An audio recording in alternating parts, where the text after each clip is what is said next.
Praise the lord. ప్రభువైన యేసుక్రీస్తు నామం పేరట మీ అందరికీ నా శుభములండి.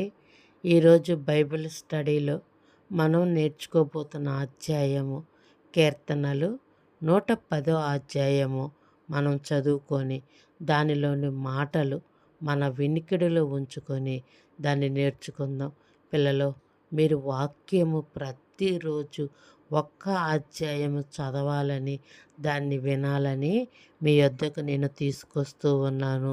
ఇది గనక మీకు నచ్చినట్టయితే, ఎవరైనా క్రొత్తగా నా ఛానల్ చూసినట్లయితే వారు లైక్ చేయండి, నా ఛానల్ సబ్స్క్రైబ్ చేసుకోండి. మీ యొక్క కామెంట్స్ కూడా నాకు తెలియచేయండి. ఎందుకంటే వినుట వలన విశ్వాసము కలుగునని దేవుని వాక్యము చెప్తూ ఉంది. మనము రోజుకొక అధ్యాయము చదువుకొని దాన్ని ధ్యానిస్తూ ఉన్నాం. దాని ద్వారా దేవుడు మనతో ఏమి మాట్లాడబోతున్నాడో కూడా మనం నేర్చుకోవాల్సి ఉందన్నమాట. ప్రభువు నా ప్రభువుతో సెలవిచ్చిన వాక్కు, నేను నీ శత్రువులను నీ పాదములకు పీఠముగా చెయ్యు వరకు నా కుడి పార్శ్వమున కూర్చుండుము. యెహోవా నీ పరిపాలన దండమును సియోనులో నుండి సాగుచేయుచున్నాడు. నీ శత్రువుల మధ్యను నీవు పరిపాలన చేయుము. యుద్ధ సన్నహ దినమున నీ ప్రజలు ఇష్టపూర్వకముగా వచ్చెదరు. నీ యవనస్తులలో శ్రేష్ఠులు పరిశుద్ధ అలంకృతములై మంచు నిలవలే అరుణోదయము గర్భములో నుండి నీ యొద్దకు వచ్చెదరు. మిల్కీషెదెకు క్రమము చొప్పున నీవు నిరంతరము యాజకుడవై ఉందువని యెహోవా ప్రమాణము చేసియున్నాడు. ఆయన మాట తప్పనివాడు. ప్రభువు నీ కుడి పార్శ్వమందుండి తన కోప దినమున రాజులను నలగగొట్టును. అన్యజనులకు ఆయన తీర్పు తీర్చును. దేశము శవములతో నిండియుండును. విశాల దేశము మీద ప్రధానుని ఆయన నలగగొట్టును. మార్గమున ఏటి నీళ్లు పానము చేసి ఆయన తల ఎత్తును. ఇప్పుడు ఈ అధ్యాయం మొత్తము కూడా మనం చదువుకొని ఉన్నాము కదా. దేవుడు ఇక్కడ ఏమని మనకు సెలవిస్తూ ఉన్నాడంటే, మిల్కీసెదెకు క్రమం చొప్పున నీవు నిరంతరము యాజకుడివై ఉందువని ఎవరితో దేవుడు చెప్తూ ఉన్నాడు? దావీదు కీర్తనకారుడితో మనం మాట్లాడుతూ ఉన్నట్టు చెప్తూ ఉన్నాం. ఈ మిల్కీసెదెకు ఎవరంటే, అబ్రహాము జీవితంలో ఈ మిల్కీసెదెకు ప్రత్యక్షమైనట్లు మనం బైబిల్లో చూడగలుగుతూ ఉన్నాం. ఎందుకంటే లోతును శత్రువులు రాజులు తీసుకువెళ్ళిపోయినప్పుడు అక్కడ సొదొమ రాజులను లోతుని అక్కడ యుద్ధము చేసి అక్కడ విజయము పొంది వస్తున్నప్పుడు మార్గము మధ్యలో ఈ మెల్కీషెదెకు ప్రత్యక్షమైనట్లు, అట్లాగనే కాకుండా అబ్రహాము 10వ వంతు ఈ మెల్కీషెదెకు ఇచ్చినట్లు మనం బైబిల్ చూస్తూ ఉన్నాం.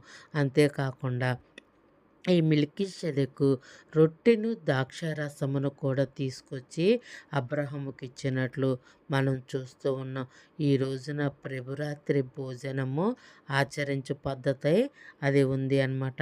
ఆ మిల్కీసెదెకు ఎవరంటే మన ప్రభువైన యేసుక్రీస్తుగా కూడా మనం ఈ వచనములో చూడవచ్చు.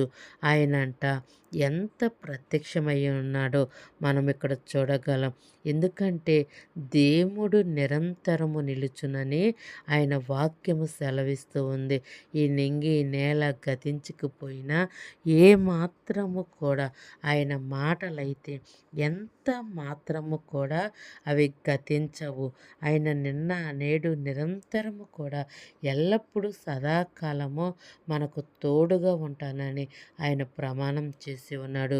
ఇజ్రాయేలును కాపాడువాడు కొనకడు నిద్రపోడు అని దేవుని వాక్యం సెలవిస్తూ ఉన్నట్టుగా అబ్రహాముకు మార్గములో ఏ విధముగా మెల్కీషెదెక్‌గా దేవుడు ప్రత్యక్షమై ఉన్నాడో ఈ రోజున మనము ఈ వాక్యమై ఉన్న దేవుణ్ణి రోజు మనం ఒక అధ్యాయం చదువుకొని దానిలోని మాటలు మనం ధ్యానించి ఉన్నప్పుడు ఆయనకు మనం ఆయనతో అంటుకట్టుబడుతూ ఉంటాం అన్నమాట. ఎందుకంటే వాక్యము వినుట వలన విశ్వాసం వచ్చునంట. ఏ పరిస్థితుల్లో నువ్వు ఎలా ప్రవర్తించాలో నీకు జ్ఞానం ఇచ్చేది వాక్యము. నువ్వు ఎలా ఈ లోకంలో జీవించాలో, ఎలా జీవించకూడదో నీకు తెలియచేసేది కూడా ఈ వాక్యమే. నువ్వు ఎవరితో స్నేహం చేయాలి, ఎవరితో స్నేహం చేయకూడదో కూడా నీకు ఒక చక్కటి ఆలోచన చెప్పి నిన్ను ముందుకు నడిపించేది కూడా వాక్యమే. పిల్లలు, ఎన్నడూ కూడా మీరు వాక్యము చదువుటలో, వినుటలో నిర్లక్ష్యంగా మాత్రం ఉండబాకండి. ఎందుకంటే దేవుడు నిరంతరము ఒక యాజకుడై ఉన్నాడు. మనలను చూస్తూ ఉన్న దేవుడు. అందుకని మరింత ఎక్కువ భయము కలిగి మనము జీవించుదాం.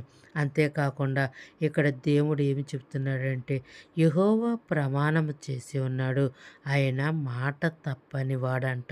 చూసారా, దేవుడు ఎన్నడూ కూడా మాట తప్పని వాడు.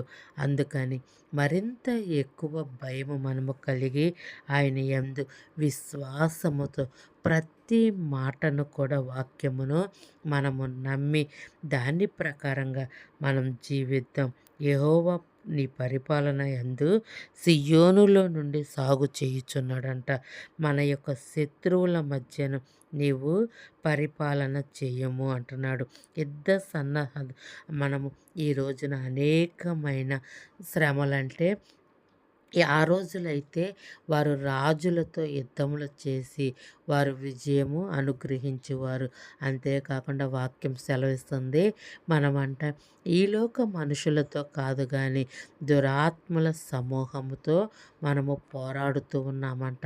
అందుకని విశ్వాసం అనే డాలు పట్టుకొని రక్షణ అనే శిరస్థానం మనం ధరించుకొని ఎప్పుడు కూడా మనము ఆ యుద్ధానికి మనము సిద్ధం అన్నట్టు మనం ఉండి ఉండాలి. ఎందుకంటే మన హృదయం ఎదుట ఎప్పుడు కూడా విశ్వాసమును మనం కోల్పోకుండా ఉండాలన్నమాట. ఎందుకంటే అనేక సార్లు అపవాది మన మనసుల్లో, ఆలోచనల్లో, తలంపుల్లో అవిశ్వాసాన్ని తీసుకురావాలని వాడు చూస్తూ ఉంటాడు.